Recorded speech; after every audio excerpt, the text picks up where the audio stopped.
Let's see how things are rolling. Hey guys, how you doing? We're going to do some game design today. We're converting Dungeons and Dragons into the Magic the Gathering color mana system. This is something that already exists. It's on the DMsGuild.com. And all you got to do is look up color mana spell point variant rules, and you'll find all my stuff. But give me a second here. Check my signal. Make sure that I'm coming through okay. That we're up and running, and then we're going to dive into building this stuff today. So sounds like I'm coming through okay. I need to adjust my volume accordingly. I can still hear myself. And okay, that's probably going to be a serviceable volume. So cool. Normally, this is when you would see a countdown timer, and you'd be waiting for it to start with some sort of snazzy music. But what we're all doing in the background while that happens is grabbing the link to the video and posting on social media to say that we're live. So instead of having the countdown thing, I'm just yammering at you guys. So if you're catching this in the future after the fact, you can skip forward after the bump, and we'll be up and running.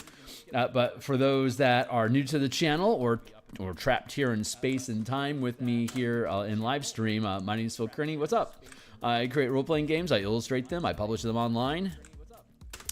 And I'm creating content for Dungeons & Dragons 5th edition. Namely, as mentioned, converting the D&D 5e magic system into the color mana spell point system of the Magic the Gathering card game. Since Wizards of the Coast owns both IPs, they've created the Ravnica, Strixhaven, and Theros settings for us to adventure in. But when they made that conversion, they brought Magic into D&D, scrapped out the color identity and mana system, and just kept the traditional Vancian magic and 8 schools of magic that you're familiar with in D&D if you're familiar with it. So when Ravnica came out in 2016, there was a lot of anticipation that we would see official Wizards of the Coast language about how to utilize color magic. The 3rd edition philosophy of game design back in the day, in the 2000s, was build a new game system. You build new mechanics that complement what that setting, that system is. So they've already demonstrated in the past to develop new magical systems to complement whatever magic design that they're working with, which was an awesome opportunity for them to develop the color mana system. But since they didn't, that's what got me started. I've been a D&D since I've been a DM in D&D since 1987. I've been a Magic the Gathering enthusiast since 1994. I've been a freelance illustrator since 1999.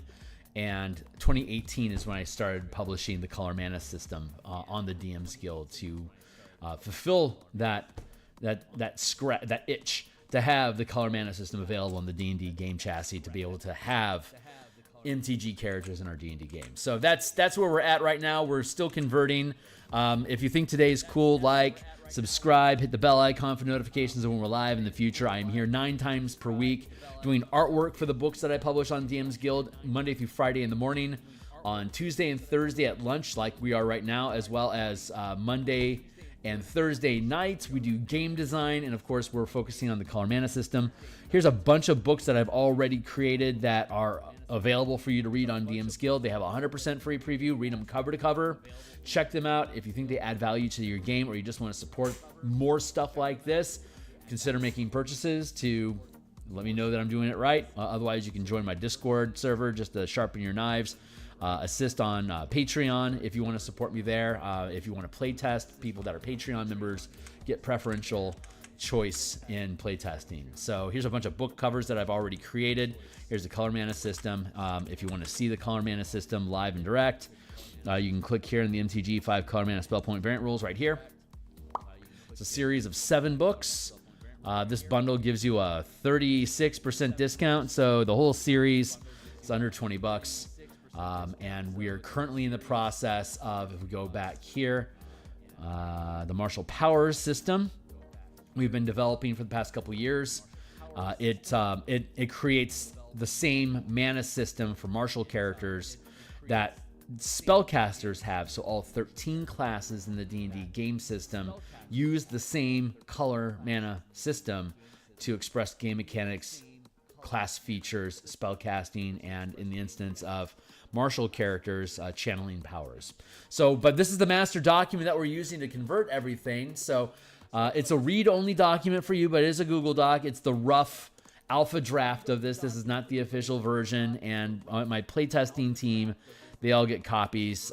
Thanks, shout out to some of the playtesters. We've added more people onto this mix since I've updated this. So we have more playtesters that we have to thank, who will all get a free copy of the book as part of the team of creating this. So yeah, so you can click here to access the doc, and then we're gonna drop down here into page like around. Oh yeah, page. We just finished the Druid. We just finished the 4 subclasses for Druid for the cleric domains that are in the 2024 Player's Handbook. The scaffold for the cleric and the subclasses for it are all here on page 134 for you to review. And then, of course, so we have the 4 chosen subclasses that made it into the 2024 book. That leaves 10 domains that were forsaken. Cleric subclasses. Clerics gain all the features with the below modifications. Gain all their subclass features as detailed in the 2024 PHB with the below modifications to use the color mana system. Published on DMsGuild.com.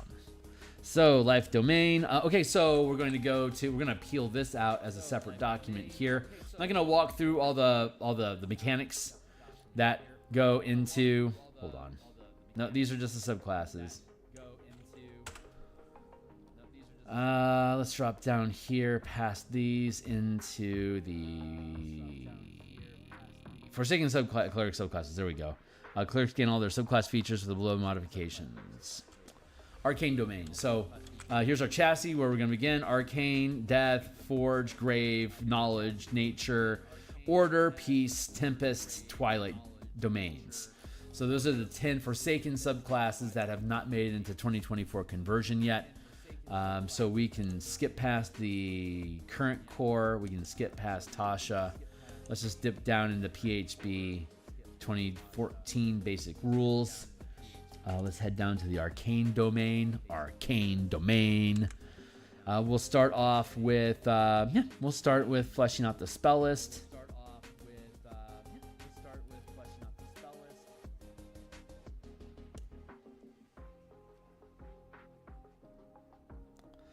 I'm just gonna grab this whole chunk here and drop it in like this. Get rid of the titles on stuff. Get rid of all of that. These things typically start with the word U. So we're going to leave the word U in place as a safe gamble. We'll leave the first word in place there as.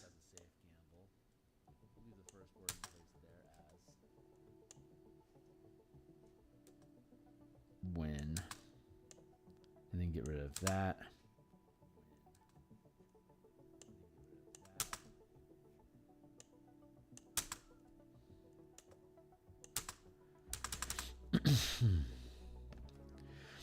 Okay, that's a hold on, let me get rid of these. And then we'll have a scaffold in place for us to cut paste into the 10 subclasses. Give me a second here to go through that process so that we can be set up to succeed. Drag from there down to here, copy, and then we paste, and then we paste, and then we paste, and then we paste, and then we paste, and then we paste, and then we paste, and then we paste, and then we paste. Stuff in the beginning. Arcane domain. Arcane domain.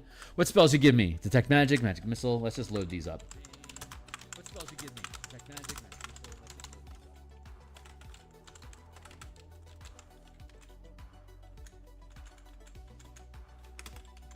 Domain, magic missile, magic weapon, missiles, magic aura.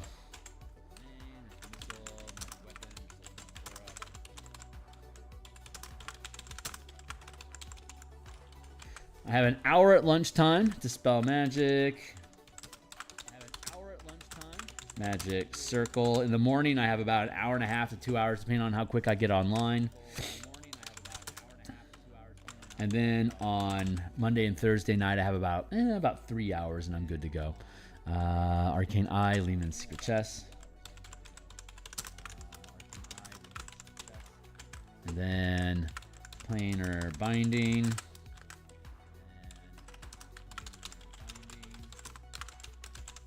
Teleportation Circle. Okay, Arcane Initiate.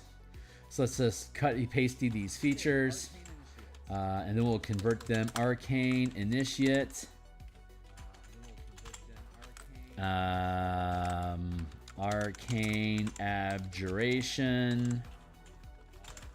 Level 6 is going to be Spellbreaker.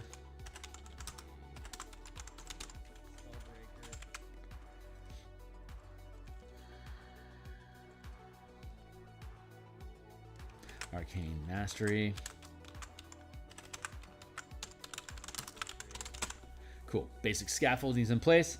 We're going to crack open a notepad here. And we're going to grab subclass features and just basically kick on through the document and make this thing straight. So, Arcane Initiate, I have no idea. I haven't looked at any of these things in quite some time. So, we're converting stuff to the color mana system here. Let's see how well this plays. So, when you choose this domain, I don't need any of that. So, I don't need the flavor text. Thanks. You gain proficiency in the arcane skill, and you gain 2 cantrips of your choice from the wizard's spell list. For you, those cantrips count as cleric cantrips. I don't need to change that offhand. Let's move on to the next thing. Jeebus, this is a chunky chunk of chunk. What the fuck do you got going on? Okay, well, I mean, sure. Let's see how this parses out, shan't we? Arcane, can't you just do something a little bit more simple than this? Okay, so as a magic action,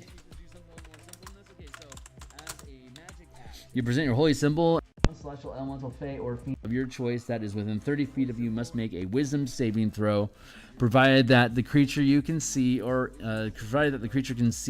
hear you.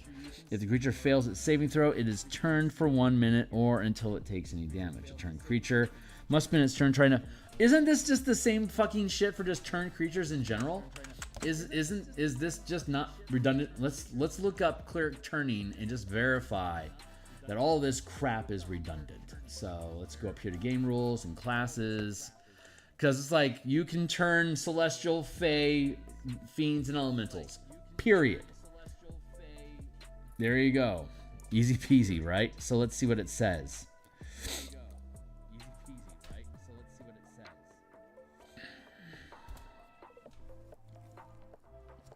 As a magic action, you present your holy symbol and censure undead creatures. Each undead of your choice within 30 feet of you must make a wisdom saving throw.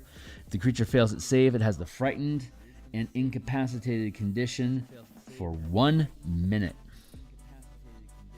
For that duration, it tries to move as far from you as it can. Hold on.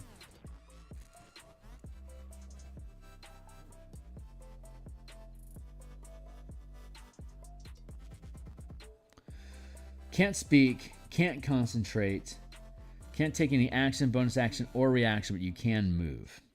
For that duration, it tries to move as far from you as it can on its turn. The effect ends early on the creature if it takes any damage, or if you have the incapacitated condition, or if you die. Okay, so that's very concise, and it doesn't care about the level. It's all just based on saving throw. So let's look at this giant mess. As a magic action,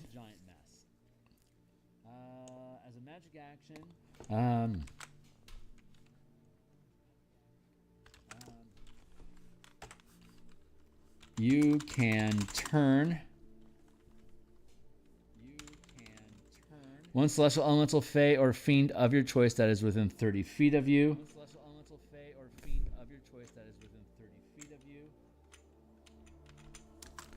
As though it is undead.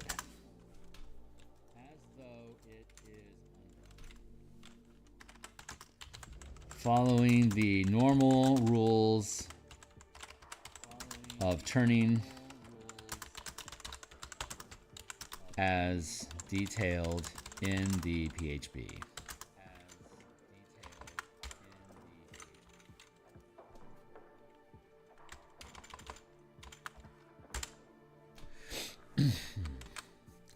And then we have the leveled up effect. So let's go take a look at the leveled up effect.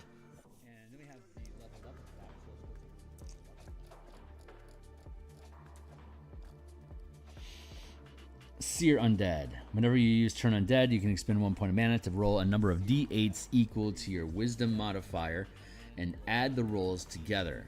Each undead that fails its saving throw against that use of Turn Undead takes radiant damage equal to the roll's total.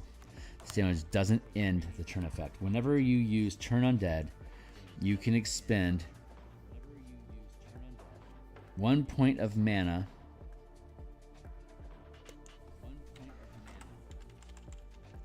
You can expend mana to roll a number of d8s equal to the amount of mana expended this way plus 2d8 up to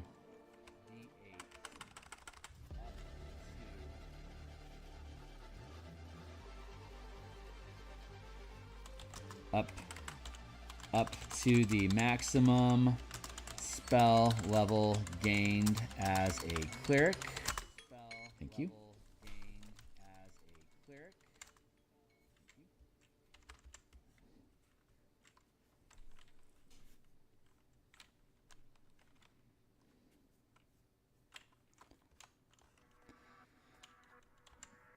Each undead that fails its saving throw against the use of turn takes radiant damage equal to the roll's total. This damage doesn't end the turn effect. And you can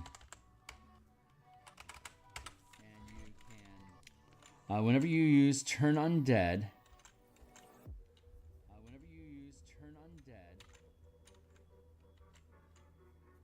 each undead that fails its saving throw against the use of Turn Undead takes radiant damage equal to the roll's total.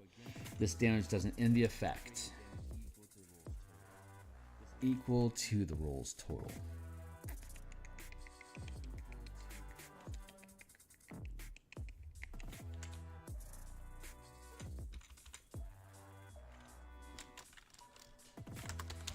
Or half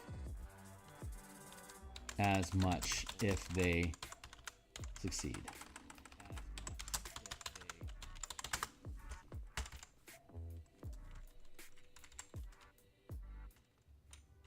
When you use Turn Undead, you can expend mana to roll a number of d8s equal to the amount of mana expended this way.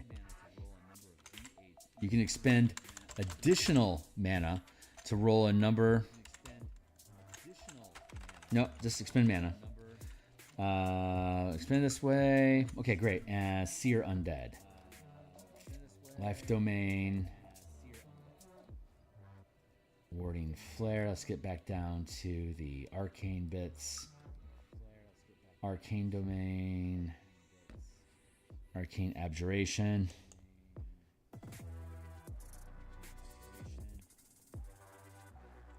Let's see. After you reach 5th level,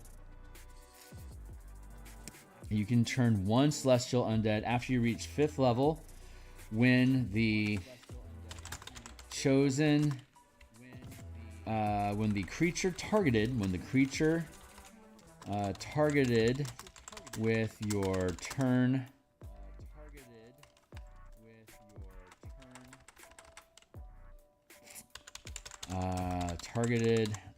when the creature fails after you reach 5th level, when the creature fails its saving throw against your arcane abjuration feature, you can apply damage to it as detailed in the searing, what's that called? Shizbots. Sear Undead.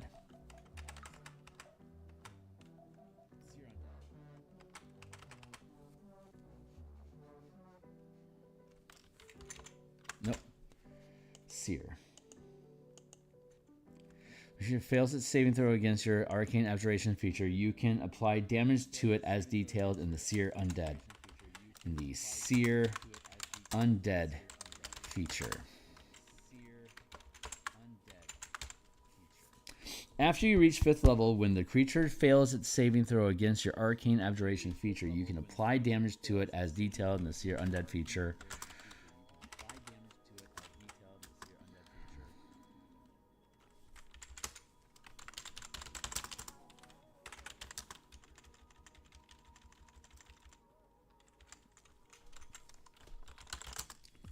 Starting at level 5, when the target creature,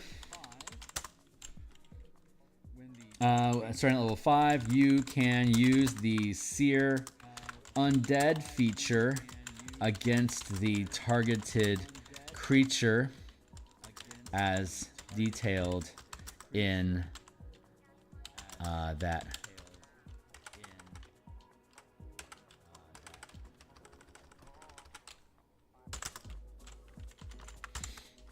Starting at level 5, you can use,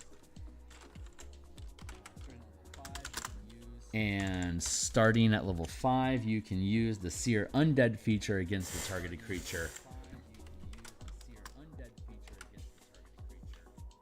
Period. Okay, great. That's easy enough. That actually was easy.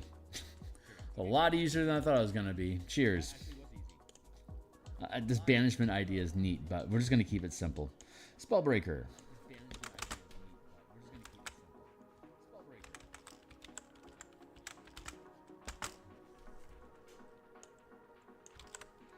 Starting at 6th level, when you restore hit points to an ally with a spell of 1st level or higher, you can also end one spell of your choice on that creature. Wow. Starting at 6th level, when you restore hit points to an ally with a spell,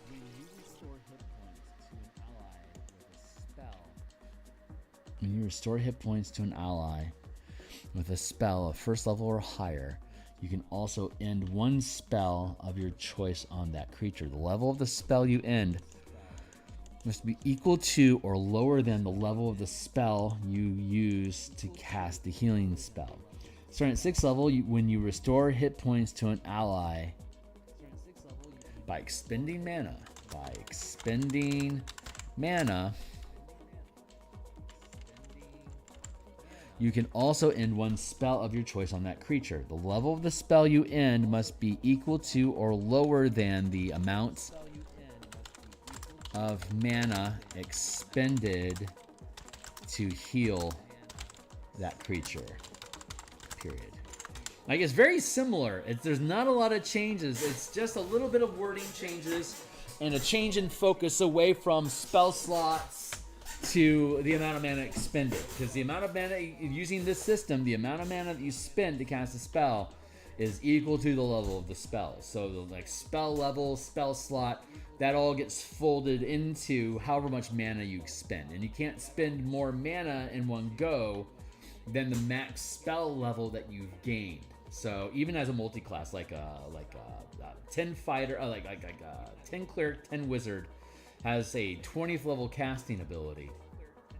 You have the ability to cast up to a 10th level spell slot at 19th level.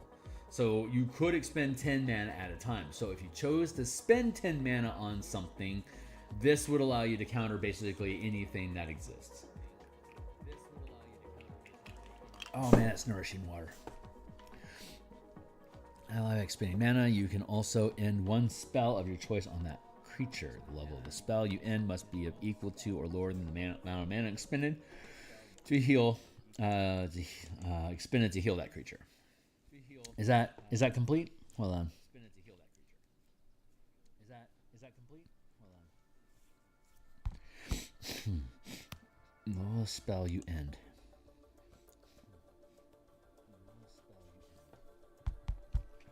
Yeah. No. Yeah. That's cool.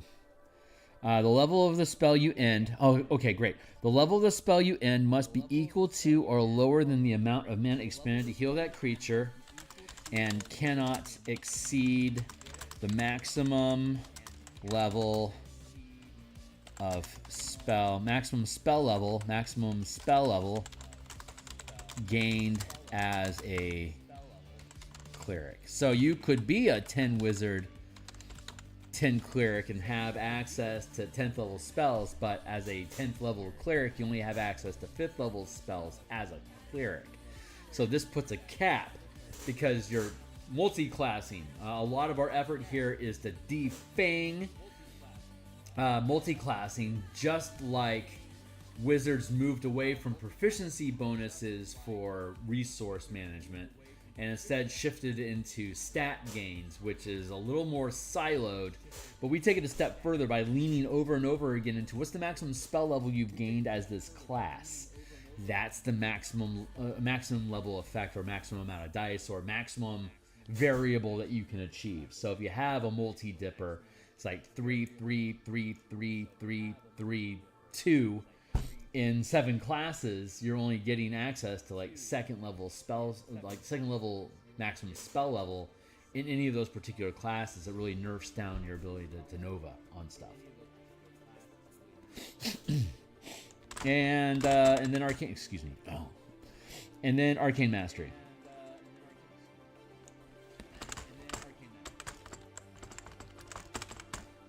This looks fun. One from each of the following levels: 6th, 7th, 8th, and 9th. You add them to your list of domain spells. Like your other domain spells, they're always prepared. Wow, that's a hell of a feature. That's a great feature. That's a Victor.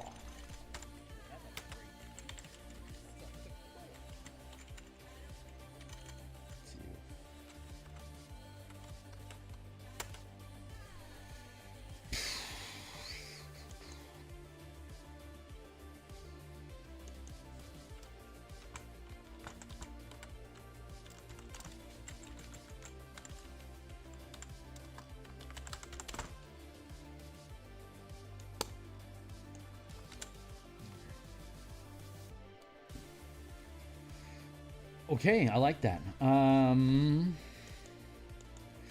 You choose 4 spells from the wizard's spell list.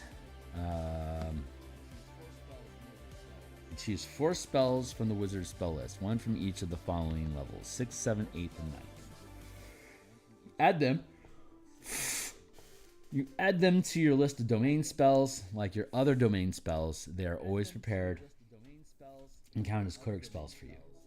I like that. By the way, with this system, Wish is a 10th level spell, which you don't get access to until 19th level, but that's okay because the Divine Intervention ability that the characters have gives them Wish at 20th level. So they will eventually have a 10th level spell off of the Wizard's list as well, which is the only 10th level spell, Wish. And that wraps up the Arcane Master. I'm really happy about that.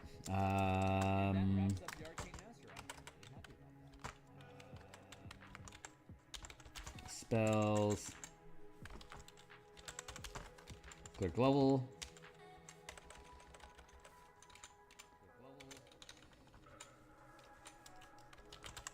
bonus spells. Yeah, we can do it like that.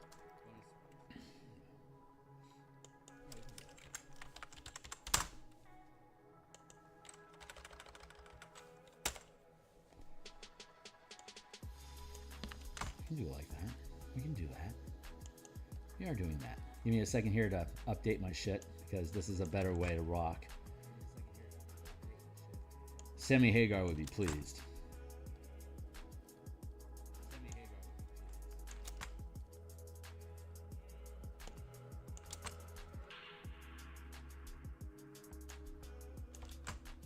Yeah, I have no intention to get through all these today. I have no hopes of doing that whatsoever.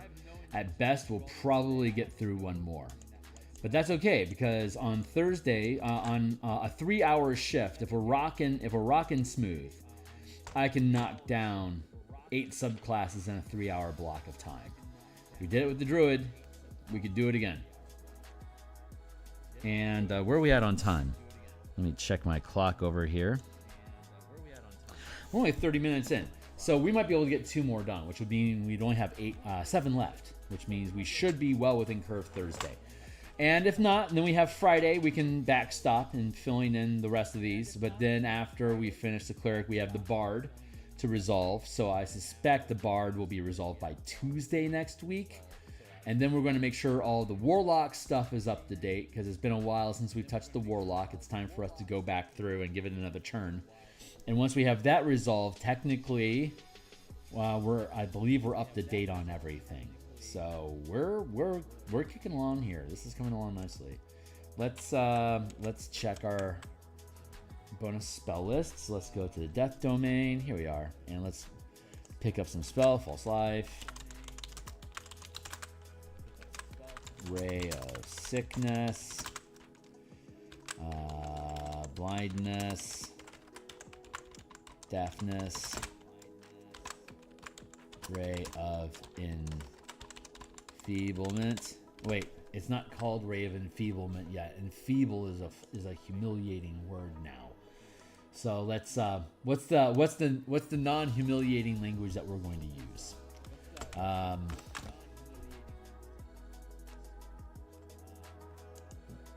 Let's check the 2024 color mana spell list. I don't remember what it's called now.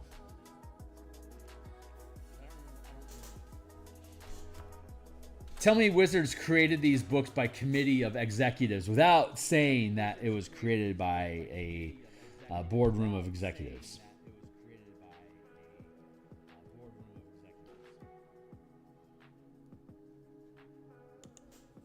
Is it still called, right? Am I crazy? I thought they changed it. Ray of...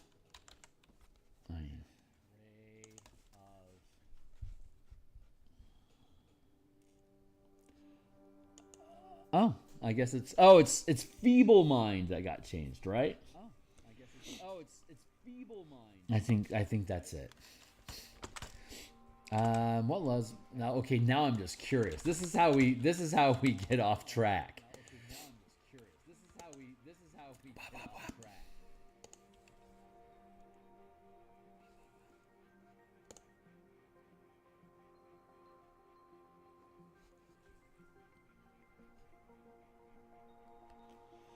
It was...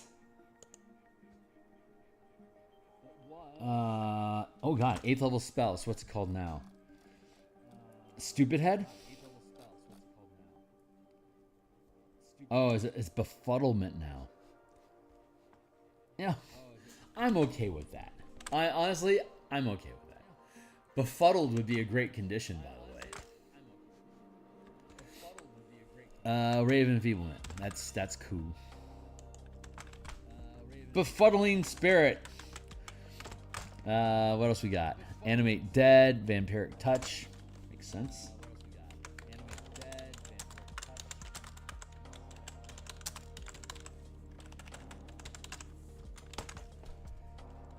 Blight, Death Ward.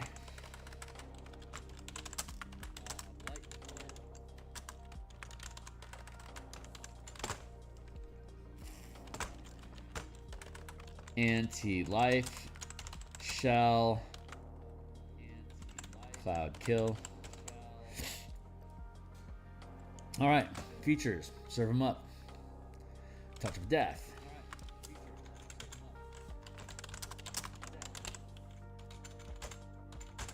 What else you got?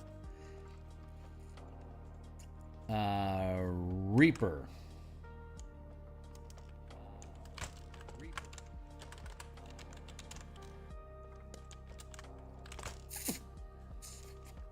Inescapable Destruction.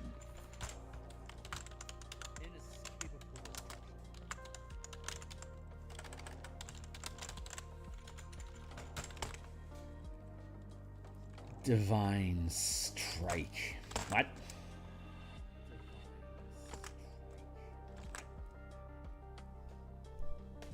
Eighth level? Since when the fuck did you get 8th level shit? What the deuce? 1. Wow.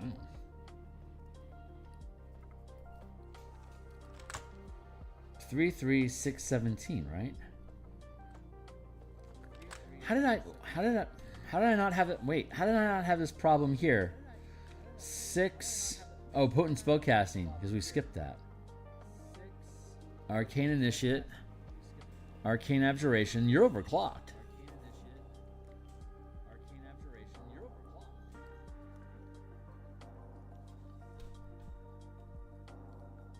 6. So we get to choose between basically the 6th and the 8th level spellcasting feature. Okay, I'm back up to speed. Okay, let's proceed. 17th level stays true, which is improved Reaper. Is that how we do these things? Let me check. Blessing of the Trickster, invoke duplicity, then improve duplicity at 17. 17 generally ramps something from 3rd.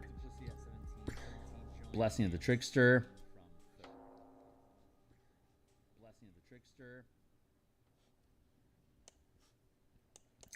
Okay. Then here, Guided Strike, War Priest. Yeah, okay. Yeah, we're good. So Arcane Initiative, we added cantrips, and then at 17th level, we add more spells. We had cantrips and low magic, and we had high magic. Spellbreaker. And then Arcane Abjuration, Spellbreaker. No, those aren't related. Starting at 5th level, you can use the Seer Undead feature against. Yeah, that works. All right, we got 20 minutes left. We're doing good here, folks. We're doing really, really good. Reaper, let's get after it. Pitter patter.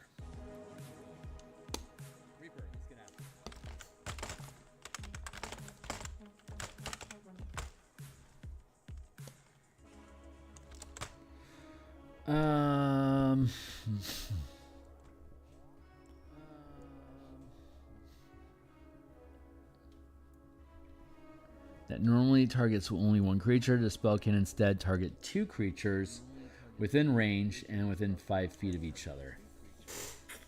I already don't like that class feature because it's talking about necromancy specifically. I recognize this is the death domain.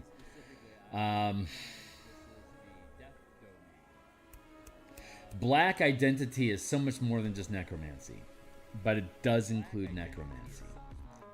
But there's also green and white magic that goes into the ideas of death as well. So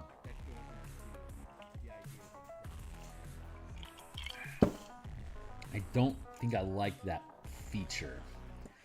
Let's see what Improved Reaper does.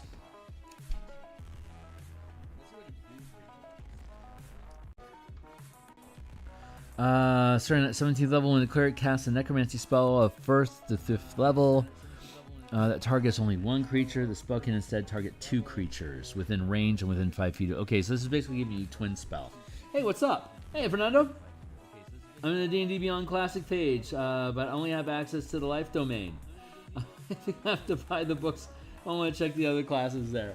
Fair enough. Fair enough, my dude. Okay, so this is defining necromancy specifically, and we're doing color mana variation. I can't just say pick 5 black spells because there's a huge array of stuff that covers black, like I said, more so than just necromancy. And if we're looking at the spell list here, like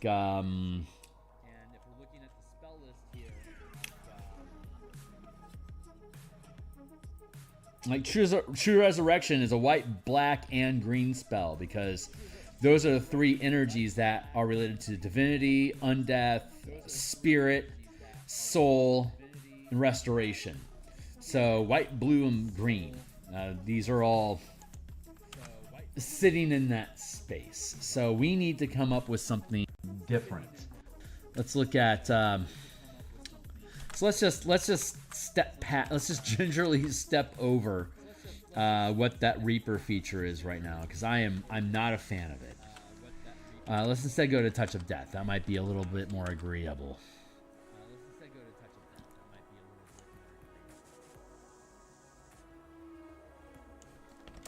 Copy.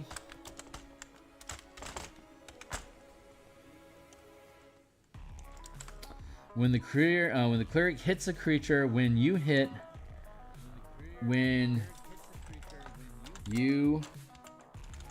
a creature with a melee attack,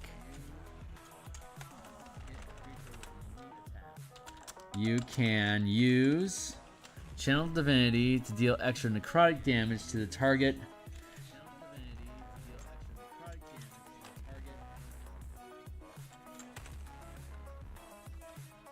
Equal to 5 plus twice your cleric level.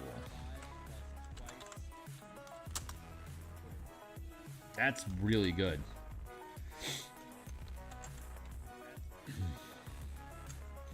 But there's nothing else in the game that scales like that, so I'm just going to clip it down to the clerical, because you can spend 2 mana to regain this feature. It's cheap to access. Hey, what's up?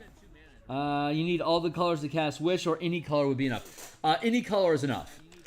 Any color is enough. It's a 10th level spell. You don't get access to Wish until 19th level.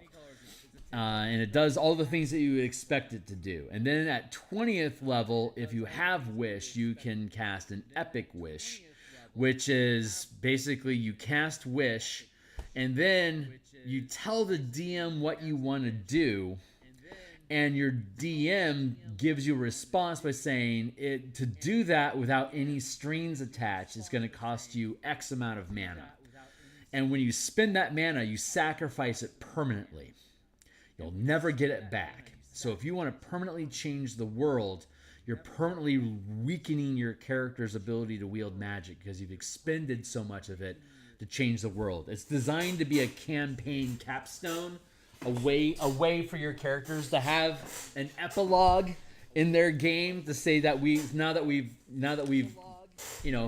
ran our 1 to 20 campaign and we want to end the world, this is how we want to make it change. And then the DM agrees with you, or it can be like, you could instead do what you want, but it only costs you, like, say 15 spell points, but I have the ability to mess around with it. So the player then gets to decide, I'm willing to take the full hit of however much mana. You could take the entire mana pool. Like at 20th level, a wizard has 80 mana, and it could be like, I want to purge the multiverse of demons.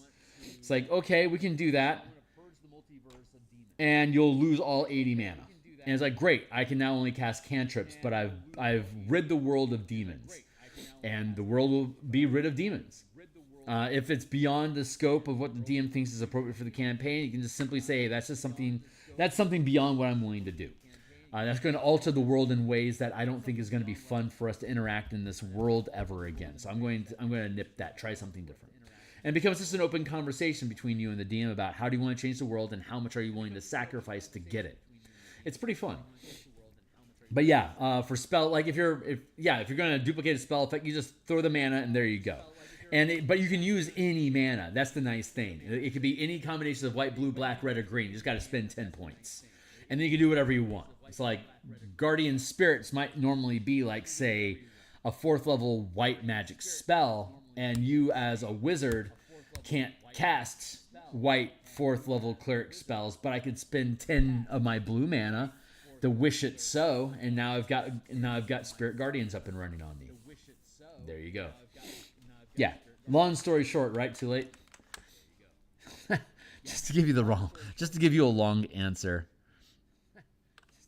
Inescapable destruction. Let's add this one in. Again, all my color mana books are all 100% free preview. You can dive into those books and you can check out how they work.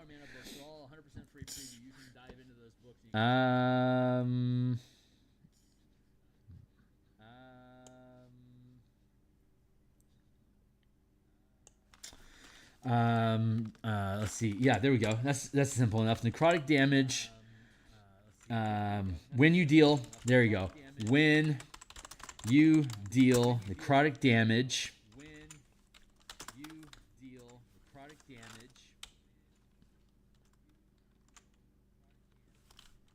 It cannot. It ignores resistance.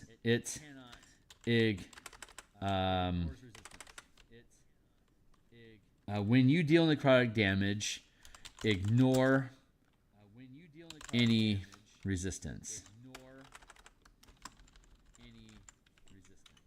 When you deal necrotic damage, ignore resistance. I don't think I like that. It cannot be resisted. There we go. That's a super simple way of putting that. Okay, so this Reaper thing is bugging me. Necromancy. It's twinning spells for necromancy spells specifically, and I do not like that mentality. So let's actually take a look at what's the 8th level thing that we would be able to do, and let's see if we can extrapolate something from that. 8th level cleric gains the ability to infuse weapons. Weapon strikes with necrotic energy. Once on each of the cleric's turns, when you hit with a creature weapon attack, the creature can cause the attack to deal an extra d8 necromancy. 14th level, it becomes 2d8. At 8th level, the cleric gains the ability to infuse his or her weapon strikes with necrotic energy. Once on each of the cleric's turns, when you hit a creature with a weapon attack,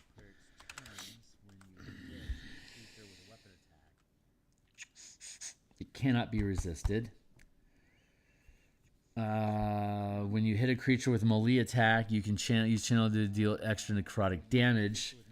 This is just double tapping what that feature already is. This is like super stacking that.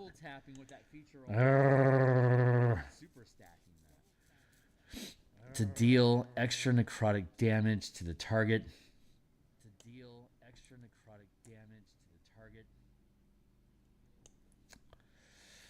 When you hit a creature with a melee attack, you can use Channel of Divinity to deal extra necrotic damage to the target. To deal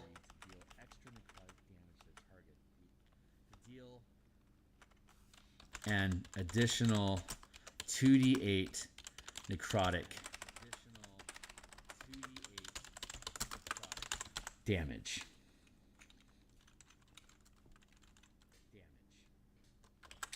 And then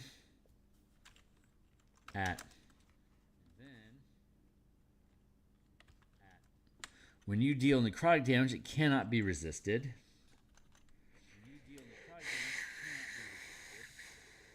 So, you need all the colors. If you cast Wish at level 10, being a level 19, and if you can't cast Wish ever again, can you do the Epic Wish? I don't think you lose the ability. You can always once you have the ability to do it, you can. You might not have the conventional use of Wish, but you can still burn mana to make an alteration to the Wish. Let me actually take a hot second here because it's in the Core Mechanics book. Click on the full preview.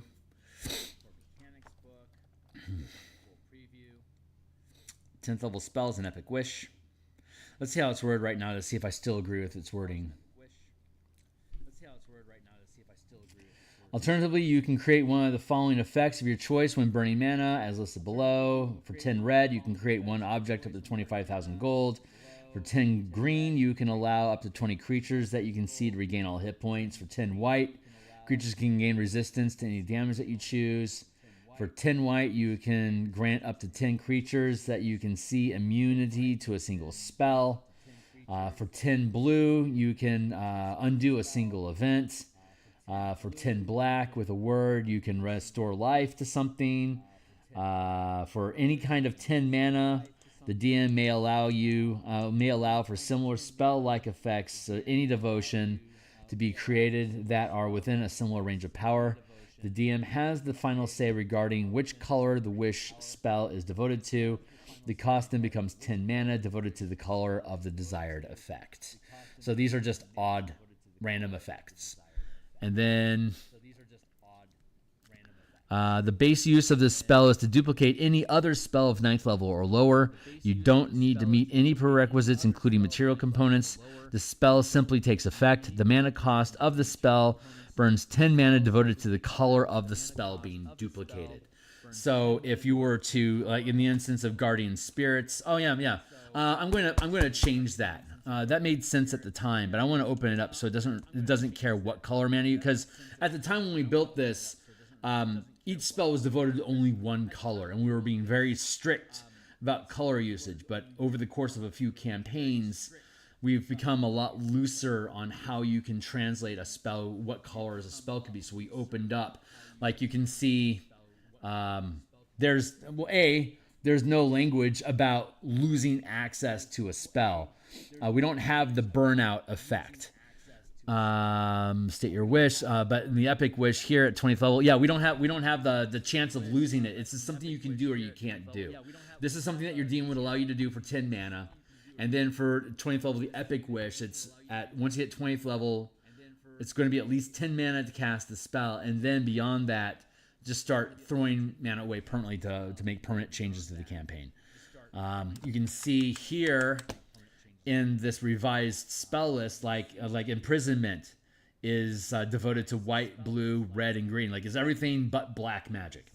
So because black magic is kind of antithetical to restraint and imprisonment, so black isn't present. So in this instance, like if we were to keep that, it has to be a color devoted to the spell. In the case of imprisonment, it could be any combination of white, blue, red, or green magic as long as it totals 10. Gate could be any combination of white or blue. But the way that we're going to redo it for 2025 is going to be that you spend the 10 mana, you get any spell that you want. You're already overclocking it. So that takes away that restriction, because we have like Wish down here. You can cast Wish with any color spell. So we're just removing that restriction altogether. And we're removing the chance of failure, because to do like the really crazy Wish stuff, it requires you to permanently burn mana now. So you can do stuff with an absolute mana cost that's already within the rules, or you can go off the reservation and make up stuff, and the DM may require you to permanently burn mana to be able to gain access to doing that. At 8th level, call Blessed Strikes that you can apply the extra damage to D8 to cantrips. This is a better wish from the start. Thank you. Yeah, I love that came about from like the idea of bargaining with devils, like from the Warlock's perspective. Like you would have to, like your Warlock spends 20 levels accumulating all this power from your Warlock patron. And then at 20th level, when you've maximized your Warlock, it's time to cash in your Warlock power. It's like, hey, I'm going to give all this mana back to you, Dark Patron. And in response, you're going to change my world for the better. Because that's why I gained access to this power in the first place. Like, to bring back my dead brother. I want my brother back, and I'm willing to sacrifice all the power that I've gained to do it. Completely willing to throw away all of this. Give me my brother. I love that example. For those that know, you know what I'm talking about. I won't spoil it for anybody else. But it's just fun stuff. Warlock can do it. Wizards can do it if they know the spell. Warlocks can just do it. Wizards can do it if they have the Wish spell, and Clerics can do it because of Divine Intervention. You automatically get access to that power, and you can beseech your god. Here's how gods work in my worlds, in the world of color. A god has virtually unlimited mana, but it is limited. They need Clerics because Clerics accumulate levels, which accumulates mana. And for every point of mana that a Cleric has devoted to a god, that god adds that mana to their own mana pool that they can use any way that they want. So when very powerful gods are messing around with each other, they can put a rule into effect and they could dump 5,000 mana into it. So for you to overcome, like say, the law of gravity, you can turn off gravity on your planet. but you have to be able to expend 5,000 mana to do it. Most mortals don't get, like a sorcerer gets 100 mana. So it's impossible. You'd have to get 50 sorcerers together that have the ability to cast Wish in unison and combine all their mana together to be able to reverse the effects of gravity on that world, for example. So when you're dealing with gods and immortality, they're slinging around these massive pots of mana that you can that other gods can combat by putting in bids of mana against them. It's like, well, like the gods of Isgard. It's like, we're going to banish giant folk to the Kaldhelm or whatever, and we're going to dump 10,000 mana into it. So if the Fomorians can accumulate 10,000 mana in a ritual, they can break free from the Kaldheim, for example. And you can do this. Where'd I go?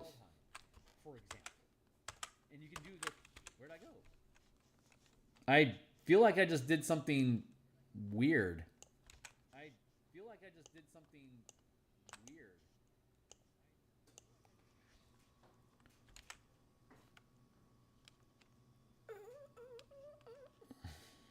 I don't know what I don't know what I did. Maybe you guys aren't affected at all. Let's take a look. Yep. Okay. You guys are only partially affected. Wait, where did all of it go? What did I do? Wait, where did all of it go? What did I do? My bits. Oh, I've lost my bits. I don't know where my bits have gotten to.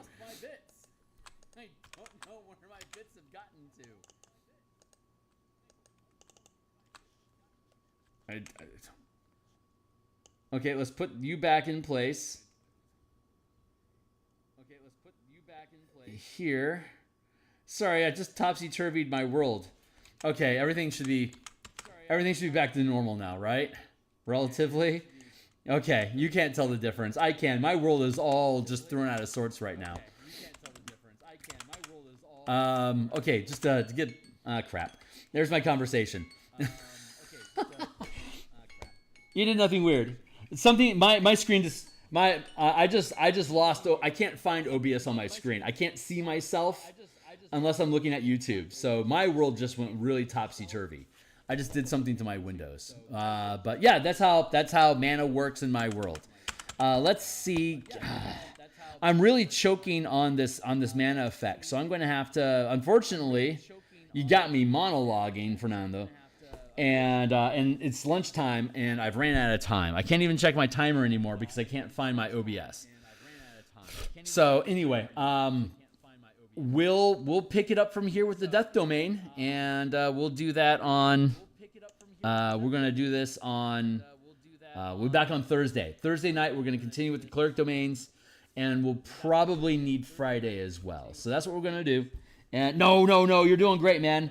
It's just you're asking awesome questions, and let me talk about gods and stuff. That's something that we don't really deal with in 5e very much. But I'm very much a Beckme basic expert, companion, masters, immortal, the immortal box set for the original Beckme series, and 3rd edition did a really good job with having immortality. Both of those systems were pretty cool. The Beckme style was. It was a hot mess, honestly, but its structure was the same, like where you're accumulating points and you spend those points to affect the multiverse. Like that's a very, very old school fashion, and it's kind of related to creating epic spells from 3rd edition, where you would accumulate a difficulty class for how powerful that spell became, and then you had to go through these different ritual effects to be able to ramp your DC up high enough to be able to hit that mark. So you have those 2 different models that I blended together into this mana system. So, yeah, man, I'm out of here for now. I will catch you guys tomorrow morning to do more artwork, and we'll be back on Thursday to try to figure out this domain. So I'm gonna let this one sit. We'll find something that makes sense. So I'll see you guys then. Cheers. I don't know how to turn off because I can't find my OBS show.